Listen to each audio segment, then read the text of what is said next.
Hey, feeling good, like I should. When in dark, I walk around the neighborhood, feeling blessed. Alrighty, let's take a look at our homework for lesson 7.2.5. Our M&Ms are about proportional equations. And so I want you to notice the difference between these two formulas, y equals mx plus b and y equals kx. This is slope-intercept form of a linear equation where you've got a y-intercept that is not 0, and you've got a growth rate or a slope ratio on the line.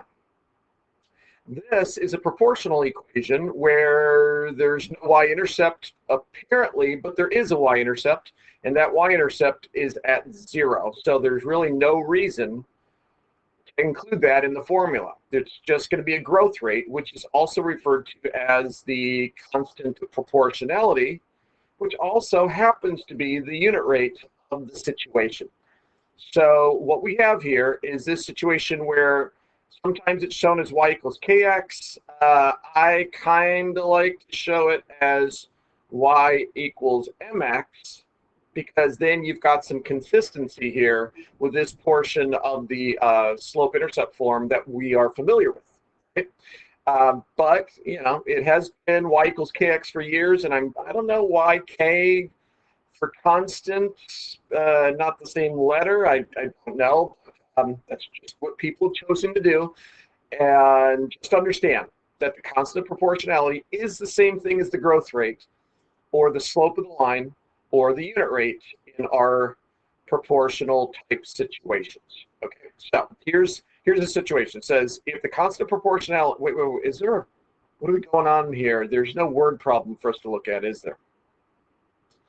Okay, so apparently the word problem here would be if it costs $7 for 3 pounds of chicken, write a rule that would model this situation. So I would actually take the 7 divided by 3 and change that to 2 1/3 or 2.33. I know those are repeated, but when you're talking about money, you're going to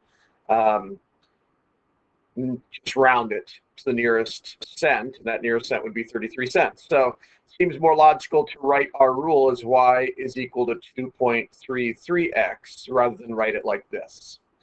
The only reason why you'd want to write it this way is because here you have to round it. And so if x was equal to like 10,000, you'd see a difference in your answers between those two equations because this would have been affected by the rounding, whereas this one would not. So if you want the precise answer, write the ratio in fraction form, and then do your multiplication there to solve for y, given a value for x. Okay, so proportional equations look like these two guys right there. All right, so let's get started. Asia and Emily were riding their skateboards. They knew that they could ride 3 miles in 20 minutes, which seems like if we want to keep this as a situation for minutes, we could do that, but I would almost be inclined to say if it's 3 miles in 20 minutes, let's convert that to a number of miles per hour, and we know an hour is 60 minutes, right? So if we multiply that times 3, this becomes 9 miles per hour, and then we could have just y equals 9x, where x is the number of hours, and y would be the number of miles. I believe that's how it would work.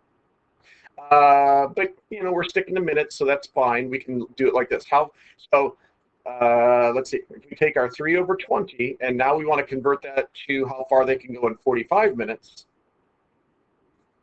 then we have to solve for x, right? And we can look for a giant 1, or we can just cross multiply and get 20 x's is equal to 120 plus 15 is 135. Then we divide that by 20. Let's just do that math to make sure it's right. 3 times 45, stop it. 3 times 4, 5, yes, 135, and then divide that by 20, and you get 6.75. There you go.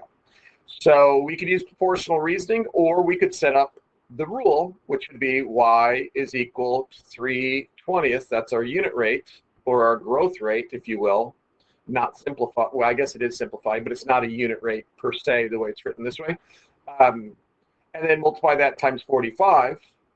So this becomes 3 times 45 is your 135 divided by 20, which is exactly what we ended up doing over here. Okay. Now let's try it a different way. Let's say y was equal to 9 miles per hour times x, and 45 minutes is 3/4 of an hour, right? So if I take 9 over 1 times 3 over 4, what do I get? I get 27 over 4, and I'm betting that we're going to get 6.75 is our answer there. 27 divided by 4. Stop it. 27 divided by 4. Stop it. Last time, third the charm. 27 divided by 4. Boom, hooray. I finally get to it. It just, pushing those buttons can be challenging.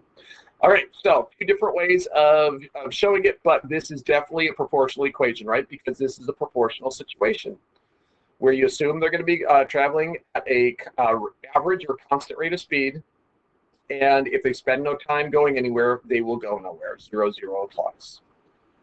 All right, Joe is downloading songs from the internet. He can download them at a rate of 8 songs every 10 minutes. And Jasmine is doing the same thing, but hers are 12 songs every 15 minutes. Who is downloading songs faster? So if you figure out what the unit rate is, it turns out both of these end up being the same. 8 out of 10 is 0.8 of a song per minute, and 12 divided by 15. 12 divided by 15, we're finding the unit rate there is also 0.8 of a song per minute. So both of them are at the same rate. Reflect quadrilateral ABCD across y equals -2. Okay, so first off, we got to get the right line for reflection. Y equals -2 is the line where every single point on the line has a value of -2 for y. So that would be this line right there. And the y-intercept for this line is -2. So if this is the line of reflection, you're not going to be able to use any formula. You're just going to have to do that whole, it's 1 unit to get there, 1 to cross, the whole reflection process of working perpendicular to your line, however many units it takes to get there, go the same distance across. So this ends up being the mirror image, and that's your mirror. So then it's just a matter of identifying what each one of those points are and labeling them. Diamond problems. I don't really care for these types of diamond problems, but that one's not too challenging to figure out, to be honest with you. None of these are really that hard to figure out. Remember, you multiply these 2 numbers together to get a product, and then you add those numbers together to get the sum, which goes on the bottom. So these are all the sums, and these are all the products. I think by now you should understand how this works. If you have any questions about this, do not hesitate to ask.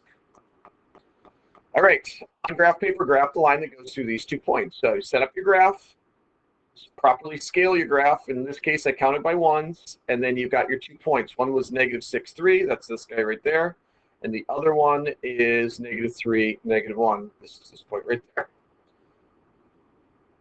What is the slope of this line? Okay, so to figure out what the slope of the line is, you want to create your slope or growth triangle. So I'm going to go between those 2 points and find out what the rise over the run is. Now you should recognize that this is a negative slope because the line goes in this direction. And what is the slope ratio? Well, to get from this point to this point, it looks like x decreases by 4.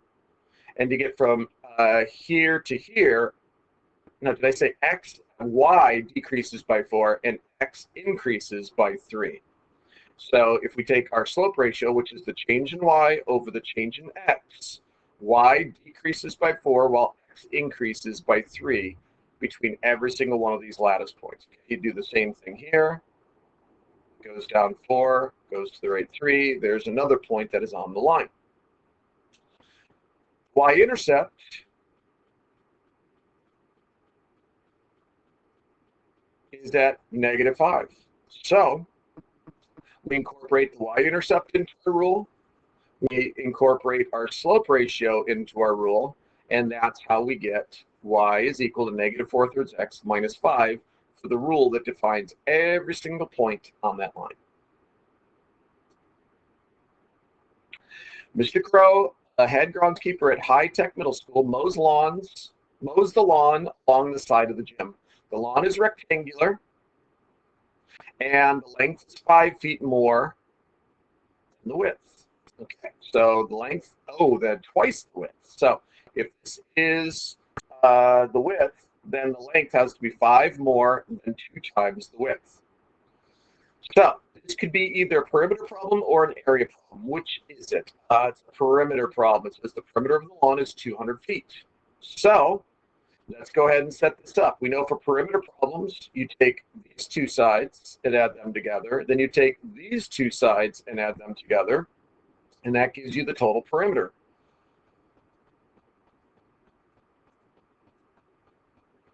So let's work through that process. We're going to eventually have 1, 2, 3, 4, 5, 6 x's plus 5 is 10 has to give us the total perimeter, which we highlighted up here is 250. Yes, 250.